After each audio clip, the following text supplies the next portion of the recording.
Noon unang panahon, nagtaksil ang sangkatauhan sa Diyos. Ang lupa ay napuno ng karahasan, kasalanan at kasamaan. Ngunit sa kadiliman, may isang lalaking matuwid, si Noe. Siya'y lumakad kasama ng Diyos, may pusong masunurin at malinis sa kanyang harapan. Kaya't nagsalita ang Panginoon kay Noe, dala ang hatol at pag-asa. Noe, sabi ng Diyos, wawasakin ko ang mundo sa pamamagitan ng isang malaking baha. Gumawa ka ng isang malaking daong, sapat para sa iyong pamilya at sa lahat ng uri ng hayop sa lupa.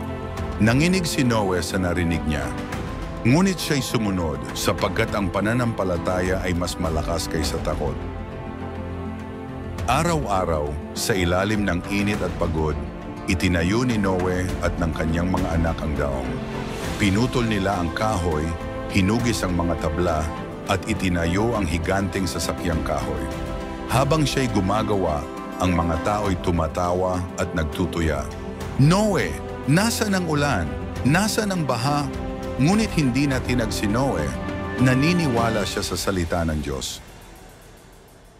At dumating ang araw na nagsimulang dumilim ang kalangitan.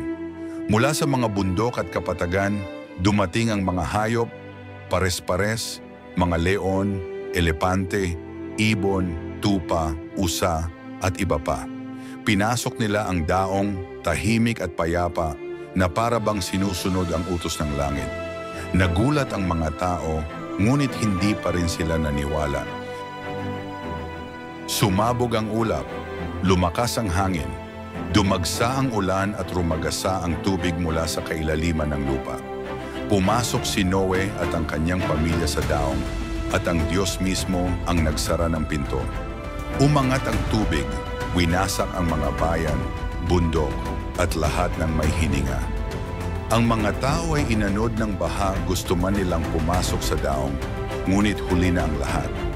Tanging ang daong ni Noe ang lumutang, ligtas sa gitna ng bagyo. Sa loob ng 40 araw at gabi, walang tigil ang ulan. Sa labas ay unos at kamatayan. Sa loob naman ay panalangin at pag-asa. Hinawakan ni Noe ang pangako ng Diyos na hindi siya nagpapabaya sa mga matuwid. At naalala ng Diyos si Noe. Tumigil ang ulan, luminaw ang langit, at unti-unting humupa ang baha. Ang daong ay dumaong sa bundok ng Ararat. Pinalipad ni Noe ang kalapati at bumalik ito na may dalang dahon ng olibo. Hudyat na may buhay na muli sa mundo. May pag-asa. Bumaba sila mula sa daong at nagtayo ng dambana para mag-alay sa Diyos. At sinabi ng Panginoon, hindi ko na muling lilipulin ang mundo sa pamamagitan ng baha.